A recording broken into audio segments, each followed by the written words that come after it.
भाषा उत्पत्ति संबंधी जो विभिन्न वाद हैं उसी पर हमने विचार किया है, जिसमें दैवी उत्पत्तिवाद है, धातु सिद्धांत है, श्रम परिहार मूलक सिद्धांत है, भावाभिव्यक्ति सिद्धांत है, होयांग हो थ्योरी है, धातु, ऐसे कई सिद्धांत हैं।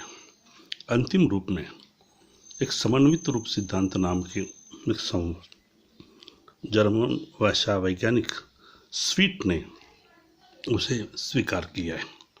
समन्वित का है, जिसमें अब तक जो 10-11 सिद्धांत भाषा उत्पत्ति के बारे में है, उन सभी सिद्धांतों को एक साथ करके, क्योंकि हर एक सिद्धांत एक एक बात को स्पष्ट करता है, तो समन्वित सिद्धांत में अधिकतम सिद्धांतों को एक साथ लेने का प्रयास किया है।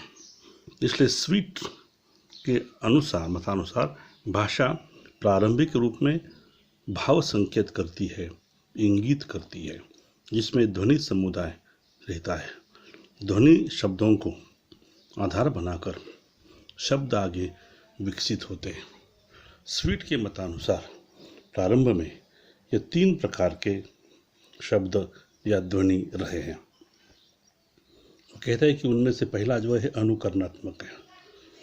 कहता है कि मनुष्य हमने देखा था अनुकरण सिद्धांत में मनुष्य ने प्राणी पशु पंछियों के ध्वनियों का अनुकरण किया, जैसे भौ भौ, झर झर निसर्ग का है, तर तर, म्याओ म्याओ, हुश, जैसे कई शब्द और उन शब्दों को भाव ध्वनियाँ हैं, उसी का अनुकरण करके हुए मनुष्य ने उसे अपने भाषा में शामिल कर दिया। तो उनका विचार है ऐसे अनुकरणात्मक जो ध्वनियाँ हैं, जो जग जग है, चकाचक है, यह भी शब्द रहे, उसी का भी हमने अपनी भाषा में अपनाया है।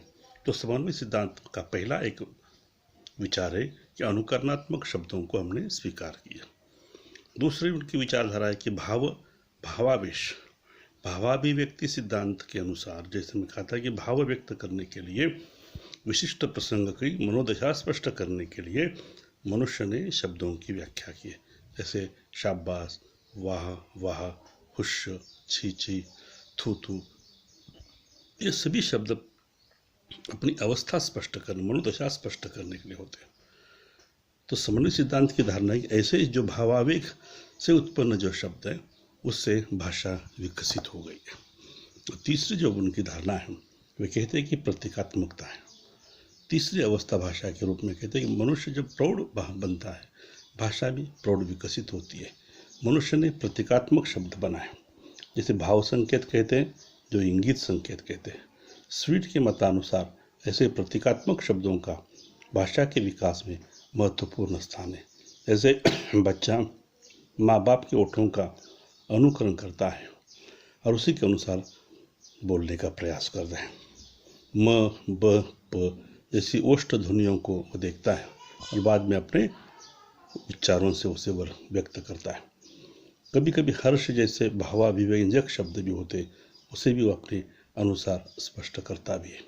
तो इस तरह संक्षेप में कहा जाता है कि भाषा की उत्पत्ति के संबंध में जो भी तथ्य विचार इसके पहले है, उन सभी को आंशिक सत्य मानकर उन सभी सिद्धांतों को एक साथ लेकर यह भाषा संबंधी समन्वित सिद्धांत को रखा गया है।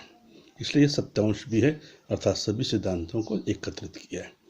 फिर भी लोगों ने उसे स्वीकार नहीं किया, उस पर कई आक्षेप लगाए।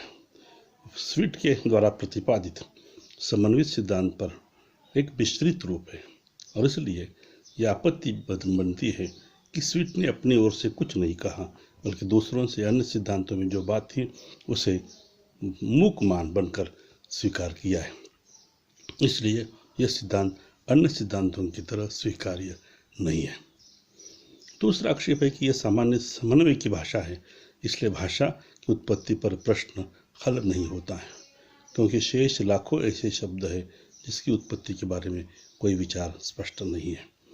तो सभी सिद्धांतों का समन्वय करके ये बात कही है, इसलिए इसे भी लोग अस्वीकार करते। स्वीट का समन्वयवादी भाषा का सिद्धांत जो है सिर्फ समझने के लिए या अन्य भाषाओं को एक साथ लेने की दृष्टि से काफ़ी महत्वपूर्ण है।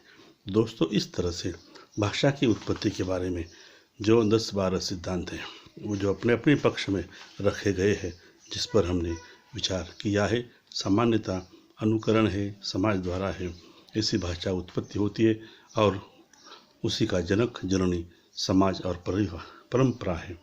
इसलिए जो उत्पत्ति के संबंध में जो विचार है उसी पर हमने बात की है।